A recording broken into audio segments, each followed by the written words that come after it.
Shocking surveillance footage captured the moment 31-year-old police constable Alex Dunn slammed the woman face first to the floor of an arrest processing facility in Calgary, Canada. The ordeal unfolded on the night of December the 13th of 2017, after 26-year-old Dalia Caffey had been arrested by Dunn for breaching her court-imposed curfew. Dunn took Caffey to the facility where he tried to remove a scarf from her head before taking her mugshot. A brief struggle ensued, during which the constable hurled the handcuffed woman to the ground in one swift motion. The footage showed Caffey's head bouncing off the ground as blood splattered on the floor. Caffey was taken to a hospital where she underwent surgery for an injured lip and a broken nose. Consequently, Dunn was charged with assault causing bodily harm. He wasn't fired from the force, but was placed in an administrative role. Footage of the assault went viral on social media when the video was made public in October of 2020.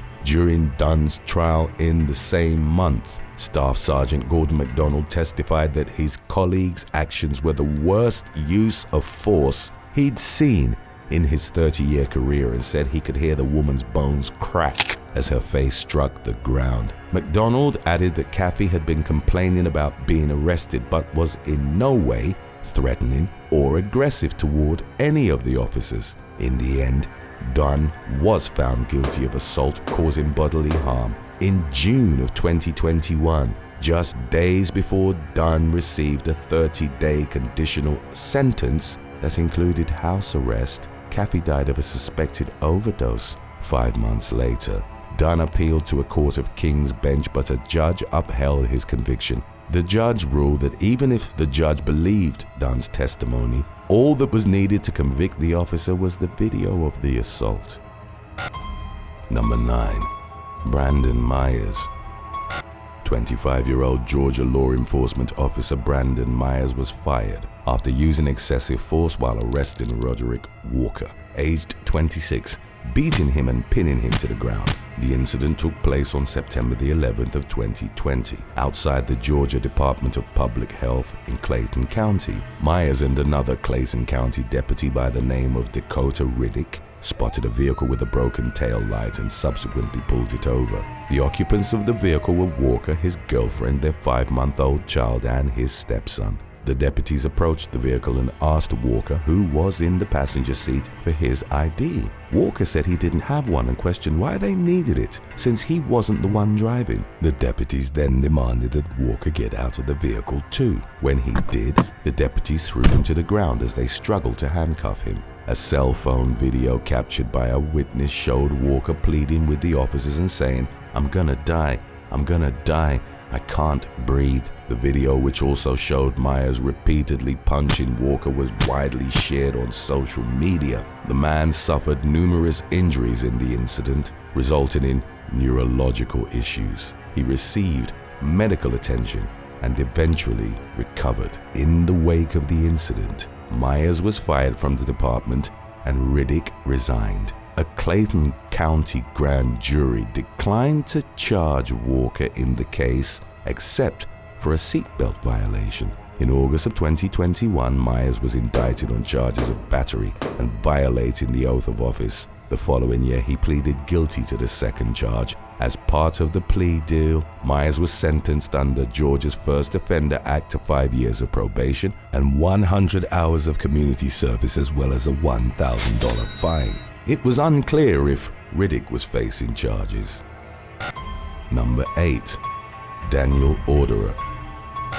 In the wake of Washington woman Janavi Kandula's death, Seattle police officer Daniel Orderer was caught on his body-worn camera, callously joking about the ordeal, noting that the victim's life had limited value. Kandula, who was a 23-year-old graduate student from India, was crossing the street on the night of January the 23rd of 2023 when she was struck and killed by a police vehicle rushing to the area in response to an emergency call. The officer behind the wheel, Kevin Dave, hadn't activated his siren continuously. He was driving 74 miles per hour in a 25 mile per hour zone, with the cruiser's lights flashing when he fatally hit Kandula, throwing her 138 feet away from where she stood. Orderer was called to the scene of the crash to determine if Dave had been impaired. He conducted a sobriety test on Dave, after which he eventually got back into his cruiser and continued with his shift. Upon doing so, he forgot to turn off his body-worn camera. So when he called another officer, their entire conversation was inadvertently recorded. "But she is dead," Orderer could be heard talking on the phone, before laughing at the inaudible reply of his fellow officer. Orderer added, "Yeah, just write a check," before chuckling some more. I think she went up on the hood, hit the windshield, then when he hit the brakes, flew off the car. But she is dead. Yeah, $11,000. She was 26 anyway. She had limited value. The callous comments were discovered by officials who were reviewing the footage of the crash that took Kandula's life. They were flagged to a police department lawyer, prompting Seattle's Office of Police Accountability to launch an investigation. The Seattle Police Officers Guild, which is a police labor union, claimed the conversation was taken out of context, and that the officers involved had only mocked how the city's lawyers would approach the case in an attempt to minimize liability. The latest updates indicated that Orderer was administratively reassigned to a non-operational position. As for Dave, the King County Prosecutor's Office would have a collision reconstruction firm look over the video and case material to provide a third-party analysis. This will help inform the prosecutor's office in deciding if Dave would face charges or not. Number 7. Sean McKnight and Kevin Robinson. Two police officers in Philadelphia, Pennsylvania, were arrested after allegations that they'd brutally beaten a man with their fists and batons on March the 29th of 2013. At around 10 p.m., officers Sean McKnight and Kevin Robinson spotted a man on a motor scooter, ignoring a stop sign at 7th and Somerset Streets. The officers, who were in a cruiser, gave chase. At the next block, they pulled over the suspect, identified as 21-year-old Najee Rivera. McKnight and Robinson got out of their car with their batons extended, telling Rivera, "Come here." Apparently, Rivera got scared and fled. However, the officers caught up after a brief chase. According to police reports filed by McKnight and Robinson, Rivera then lost control of his scooter and fell to the ground. McKnight and Robinson stated that when they tried to arrest Rivera, he grabbed one of the officers and threw him into a brick wall before repeatedly elbowing him in the face. The officers fought back and battered Rivera.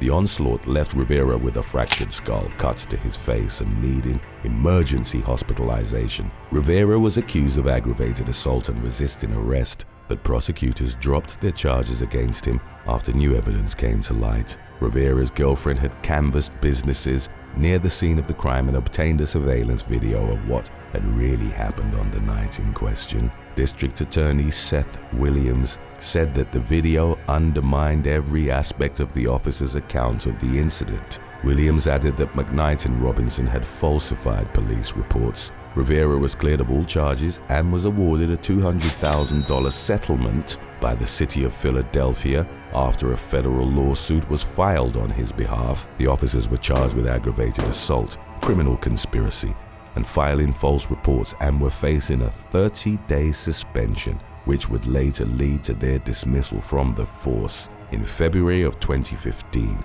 McKnight and Robinson, aged 30 and 26 respectively, surrendered to authorities. Sadly, Rivera was killed in an unrelated incident 10 months later. He was shot after getting involved in a street fight. In April of 2016, McKnight and Robinson testified in their defense at their jury trial. They claimed that they'd stopped Rivera because their supervisors had warned them to watch for young men on motorbikes and ATVs, which were used by local drug gangs to ferry drugs and guns at the time. The defense lawyers told the jury that the officers used only the force needed to subdue Rivera and had not touched him after he stopped resisting and was cuffed. The jury ultimately acquitted McKnight and Robinson. Reportedly, the biggest weakness in the prosecution's case was Rivera's death. Number 6. Daniel Andrew. California Highway Patrol Officer Daniel Andrew was accused of beating a woman walking along Interstate 10 in Los Angeles. The incident took place on July the 1st of 2014. when Marlene Pinnock was walking barefoot on the freeway near the La Brea Avenue on-ramp. When CHP officer Daniel Andrews spotted the 51-year-old, he approached her, tackled her to the ground on the roadside shoulder, and began pummeling her in the face following the violent confrontation. Pinnock was hospitalized and placed on a mental health hold. She suffered from bipolar disorder and had been off her medication at the time, said Pinnock's attorney. The harrowing incident, which was caught on cell phone video by a passerby, caused controversy and outrage after it went viral online. The CHP said that Andrew had tried to prevent Pinnock from running into traffic lanes. In the aftermath, Andrew was forced to resign and the CHP agreed to pay $1.5 million to settle a civil rights lawsuit brought by Pinnock. Andrew wasn't facing charges after the Los Angeles County District Attorney's Office decided there wasn't enough evidence to prove Andrew had used unreasonable force. Number 5. Chester Police Sergeant. A Pennsylvania police sergeant was under investigation after a video caught him hitting a woman in the face with a stun gun on March the 16th of 2019. Chester police had been called to the 800 block of East 16th Street at around 5 p.m. on reports of a riot, which had stemmed from partygoers having been turned away from a nearby house party. Responding officers arrived to find several people fighting in the street. As a police sergeant tried to intervene, 20-year-old Dominique DeFiore allegedly struck him. A glimpse of the incident was caught on cell phone video, which only showed the sergeant striking DeFiore. Once the woman fell to the ground, the officer also used a taser on her. According to witnesses, a man who was in the area said he thought the officer's conduct was a clear example of excessive police force. In the end, 4 people, including DeFiore, were arrested and charged with aggravated assault and alcohol-related offenses. The Chester police chief said in a statement that the video and the level of force used in connection with the incident were all being investigated. However, updates on the investigation were never made clear. Number 4. Spencer Munez Bottomley. Police brutality! A California man was recorded yelling as he witnessed Vallejo police officer Spencer Munez Bottomley brutally beaten an unarmed suspect on March the 10th of 2017. Police were called to the Valero gas station on Fairgrounds Drive after 23-year-old Vacaville resident DeJohn Hall was frightening employees. The owner of the gas station told KGO-TV that Hall had tried to make a purchase. However, when his credit card was declined, the man lost his temper and began pointing his fingers at employees like he had a gun while shouting, "I'm God, I'm God." Munez Bottomley, who was the first responding officer, confronted Hall, who consequently fled and ran across the road. A cell phone video from a witness captured the officer briefly giving chase before Hall sat down on the median. At that point, Munez Bottomley mounted Hall and began punching and hitting the man with a flashlight. A crowd of onlookers surged toward Munez Bottomley and Hall, telling the former to stop. Munez Bottomley told the crowd to shut up and get back. At one point, he even threatened onlookers with his gun, pulling it out of his holster and pointing it in the direction of witnesses before putting it back in his holster. A second officer subsequently arrived and placed his knee on Hall in an attempt to subdue him. Meanwhile, Munez Bottomley continued to strike Hall, while additional officers arrived at the scene and commanded the crowd to back up. Hall was later booked on suspicion of being under the influence of a controlled substance, resisting arrest, resisting or threatening an officer with force, and a probation violation. The aforementioned charges were merged with other charges that the suspect had been previously accused of. The footage of the ordeal was posted online, gaining millions of views. In October of 2018, Munez Bottomley was fired from the department. The reason for his departure wasn't clearly stated, but he was named in several other lawsuits alleging that he'd used excessive force during arrests. While Hall was in county jail awaiting trial, an Oakland-based civil rights attorney filed a claim with the city of Vallejo on behalf of Hall. The claim was for substantial injuries Hall had sustained to his body, face, and head, causing him short-term memory loss. Hall ultimately received $75,000 as a settlement from the city. It never became clear what penalties he received for his criminal charges, if any. Number 3. Black Lives Matter demonstration. Florida woman Latoya Ratliff sued the city of Fort Lauderdale and its police department after a police officer hit her skull with a rubber bullet at a Black Lives Matter protest on May the 31st of 2020. Ratliff had marched in a demonstration which was calling for police reform in the wake of the death of a black man at the hands of the police. According to Ratliff, the demonstration started very peaceful and positive, but for some reason it transitioned into police officers tear gassing protesters. She said that as the smoke in the streets grew thick, she decided to go home. However, before the 34-year-old could get to her car, she was hit in the face with a 40mm kinetic impact projectile, which consisted of a plastic body and a crushable foam nose. Ratliff's eye socket was immediately shattered as she collapsed to the ground, bleeding profusely. The woman was left temporarily paralyzed and her face was so swollen that she was barely recognizable. Several individuals corralled her into safety before taking her to the hospital, where she was treated for severe facial injuries that required multiple stitches. The police department conducted an investigation and identified police detective Eliza Ramos as the one who had fired the rubber bullet. Ramos claimed that during the incident he was aiming at a man who'd thrown a tear gas canister back at officers. He added that the victim had entered into his line of fire as he launched the projectile. The officer was eventually cleared of wrongdoing. In mid-2022, Ratliff filed a civil rights lawsuit against the city and the police department, alleging that her First, Fourth, and 14th Amendments had been violated. She also sought unspecified monetary damages. Ramos and his superiors requested to invoke qualified immunity, which could protect officers from civil claims. However, a judge denied the request. As of the latest updates, a jury trial in the case had been tentatively set for January of 2024. Today's topic was requested by Reed Thomas 71. If you have any other topics you'd like to learn about, subscribe and let us know in the comments section below. Number 2. Todd Stanley. After pummeling an Ohio woman in the face over a slice of cheese on January the 16th of 2023, Butler Township Police Sergeant Todd Stanley was charged with misdemeanor assault. On the day in question, the 52-year-old, along with Officer Tim Zellers, were called to a McDonald's branch. Customer Latinka Hancock had gotten into a dispute with an employee after she'd paid to have extra cheese on her burger, but the sandwich allegedly came without it. Staff requested the responding officers to issue a trespass notice to Hancock. Stanley and Zellers repeatedly asked the woman to identify herself, but according to the responding officers, became belligerent, raising her voice and saying, "If you arrest me, I promise you're going to have a problem." The situation quickly escalated, and when Zellers told Hancock she was under arrest, a struggle ensued. Cell phone and police body cam footage showed Stanley repeatedly hitting Hancock, even hitting her in the face. Hancock suffered a busted lip,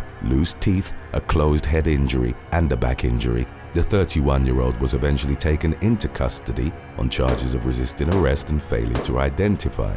She also received citations for driving under suspension and having an open container of alcohol in a vehicle. In the immediate aftermath, Stanley was put on administrative leave amid the charges he was facing. He later retired in May. 4 months later, he was convicted of assault and sentenced to 2 years of probation. The man was fined $500 and ordered to undergo a 60-day monitoring program. Additionally, he was required to continue mental health treatment and to pay reasonable expenses to Hancock for treatment resulting from the assault.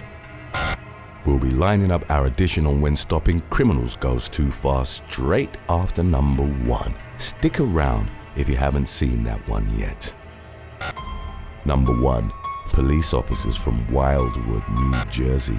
Emily Wenman, who was punched and arrested by local police in Wildwood, New Jersey during a confrontation over alleged underage drinking, was awarded $325,000 as a settlement after she sued the city. The 20-year-old from Philadelphia, Pennsylvania, was at a Wildwood beach on May the 26th of 2018 with her 18-month-old daughter, her friend, and her aunt. police officers Thomas Cannon and Robert Jordan approached Wenman after seeing 2 unopened cans of alcoholic beverages lying against a cooler. The officers demanded she take a breathalyzer. Wenman told officers that she hadn't consumed any alcohol, but she still obliged and took the test, which came back negative. Wenman explained that the beverages belonged to her aunt, who was returning shortly, and suggested that the officers wait for her arrival. She and the officers began to argue over whether there were any laws broken. When Officer Cannon asked for her last name, Wenman refused to provide it, at which point a verbal altercation ensued between the two. Cannon told Wenman that she was causing a scene and told her he'd give her one more chance to give her last name. Wenman said that they didn't need her last name. "Okay, that's it," the officer says. "I'm done with you," and asked his partner if he had handcuffs on him. Upon hearing this, Wenman reacted angrily and began to walk away. Police body camera footage showed the officer telling her, "That's it, you're about to get dropped." Wenman then turned around and appeared to push the officer in the chest. The officer grabbed Wenman's hair and took her to the ground. Wenman in turn could be heard yelling, "You're not allowed to beat me like that," as officers Cannon and Jordan were attempting to detain her. A cell phone video from a bystander captured one of the officers striking Wenman in the face and head with closed fists. Wenman was arrested on several charges, including aggravated assault, resisting arrest, obstruction, and disorderly conduct, among others. She ultimately pleaded guilty to one charge of disorderly conduct in February of 2019 and was sentenced to 1 year of probation. Wenman and her legal team later filed a federal lawsuit alleging that she'd been assaulted without justification. The lawsuit also asserted that the officers had arrested Wenman by forcefully pushing her face and head into the sand, pulling her hair, twisting her arms, placing their full body weight on her, choking her, and eventually striking her. It also accused the Wildwood Police Department of using force at a high rate. The suit further stated that the incident had left Wenman suffering from emotional and physical injuries. Wenman eventually reached a settlement with the city and received over $325,000 in compensation over her complaints about excessive force being used against her. Number 10. Levon Smith Incident. On January the 18th of 2023, an off-duty police officer intervened to break up an argument involving a group of men in the 1300 block of West 90th Street, Chicago. 3 of them walked away after the female officer had asked them to calm down, but the 4th, Levon Smith, stayed behind and continued talking with her. As the off-duty cop was heading towards an apartment building, Smith grabbed her from behind and tried to disarm her. They both fell to the ground as the struggle unfolded. The officer shouted out, "I'll kill you," before firing 2 shots, and moments later Smith repeatedly said, "You got me." The woman then reiterated her threat and fired a 3rd shot. Smith was struck in the hand and abdomen. Footage of the altercation released by the Civilian Office of Police Accountability showed that the officer had at no point tried to render aid to Smith after shooting him, and instead continued screaming at him. The man was heard telling her, "I'm sorry, I don't want to die." He was taken to the Christ Medical Center in Oak Lawn, where he was pronounced dead. On January the 20th, while law enforcement deemed that the officer's actions had been appropriate, Smith's estate would accuse her of taking it too far. They alleged she'd used excessive and violent physical force in a lawsuit they launched against the city on February the 3rd. The family pushed for a judgment of $10 million. Number 9. Edward and David King. A father and son from Suffolk, England, were handed life sentences in the spring of 2023 after they'd hunted down and killed a man whom they believed was trying to steal from them. David and Edward King, aged 54 and 18, had spotted Neil Charles casing their neighborhood on CCTV. He was reportedly captured by security cameras trying the doors of luxury cars belonging to the family. In the early hours of June the 20th of 2021, David and Edward went looking for 47-year-old Charles after they'd seen the footage. Edward armed himself with a katana while David brandished a Second World War dagger. The duo confronted Charles, who was stabbed in the chest with the dagger and slashed on his knee with the sword. The attack left him so distressed that he shattered the glass on a neighborhood door as he banged on it for help. Charles, a career criminal with 66 previous convictions, died 2 days later. David and Edward, who reportedly had an obsession with weapons, showed no remorse over the incident during their murder trial, as they claimed to have confronted Charles with the intention of making a citizen's arrest. However, messages on a WhatsApp group suggested that the father and son had been preparing to enact vigilante justice after previous thefts in the neighborhood. David posted the photo of Death Wish anti-hero Paul Kersey on the group in 2019 after the wheels of his BMW M3 had been stolen. Kersey, portrayed by actor Charles Bronson, becomes a vigilante in the movie, killing several muggers who'd been responsible for his daughter's death. Edward echoed his father's thoughts and wrote messages saying that car thieves should be shot and have their private parts cut off prior to being killed. The father and son's efforts to persuade a jury they'd done nothing wrong ultimately failed, and they were convicted of murder by acting in a joint enterprise. The judge argued that there was a degree of pre-planning to the killing, with evidence indicating that the duo had intended to punish Charles with violence. They were given life terms with a minimum of 21 years served for David and 19 for Edward. Number 8. Karolina Isabel Hernandez. On August the 16th of 2022, a teenager was arrested by law enforcement in Paris, Texas, for assaulting a man who'd allegedly stolen her cell phone and social security card. 18-year-old Karolina Isabel Hernandez called the police to report the theft and then told them she was going to attack the suspect. She was tracked down by officers to a nearby gym. They observed Hernandez chasing an unnamed man around the gym while armed with a knife. The man in question would report that the teen had struck him with a metal bar. Hernandez was taken into custody on charges of aggravated assault with a deadly weapon and transported to the Lamar County Jail. The outcome of the case regarding the theft of her property remained unclear, according to subsequent information released to the media. Number 7. Carl Townsend. On October the 29th of 2021, Carl Townsend watched on a phone app as a group of men were breaking into his home in Halewood, Liverpool, England. It was suspected that the men were after the 32-year-old stash of illegal substances.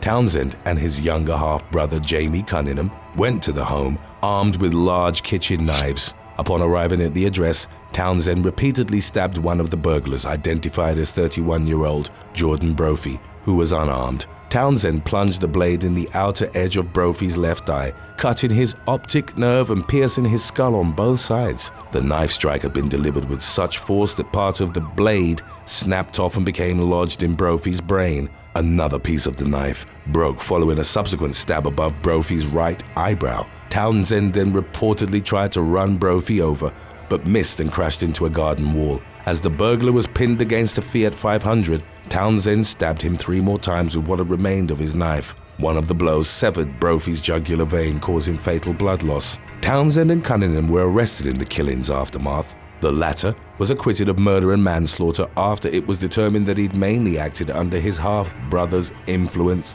and direction. He was given a community sentence of 2 years supervision with 10 days of rehabilitation activity after pleading guilty to possession of a bladed article. Townsend was cleared of murder as well and instead found guilty of manslaughter. He was given a sentence of 19 years in prison and would have to serve 2/3 of it prior to being eligible for parole.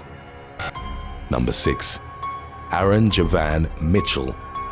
2 men driving around Seattle in a stolen tow truck targeted a Chevrolet Tahoe on October the 7th of 2022. The driver, 27-year-old Joshua Blackwood, believed that the Tahoe had been abandoned as he'd previously stripped it of its stereo. On the second theft attempt, he tried starting it but then drove off in the tow truck after his unnamed 53-year-old passenger had spotted the SUV's owner, 45-year-old Aaron Javan Mitchell. The latter chased after the thieving duo in a black sedan, and part of the pursuit was captured on surveillance video. The tow truck eventually got stuck on concrete blocks on East 1st Street. Mitchell was suspected of having exited his vehicle armed with a .40 caliber pistol and then shoot it into the tow truck's cabin multiple times. Blackwood died at the scene from a gunshot injury to his upper back, while also exhibiting injuries to his head that were consistent with him being pistol whipped. His passenger was shot in the arm but ultimately survived. In the months that followed,